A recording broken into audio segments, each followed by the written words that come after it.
परवा दिवशी जे गणपतीचं विसर्जन झालं ते आपण बघू शकता. धाराशिवमध्ये हातलाईचं एक तलाव आहे. त्या ठिकाणी गणपतीचं विसर्जन बहुतांश लोकांनी कसे केलंय आपण पाहू शकता. पुढे येऊन दाखवा, पुढे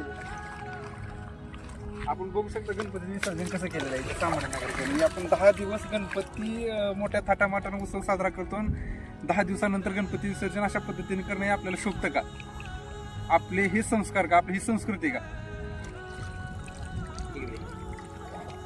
अरे निदान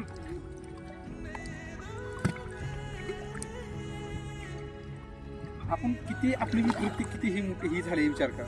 आपले विचार किती तुच्छ लेवलचे आहेत. अरे जर आपण 10 दिवसानंतर ह्या गणपतीचं नीट विसर्जन सुद्धा करू शकत नाही तर आपण आपली मानसिकता कुठल्या लेवलला गेली ही तपासून बघा.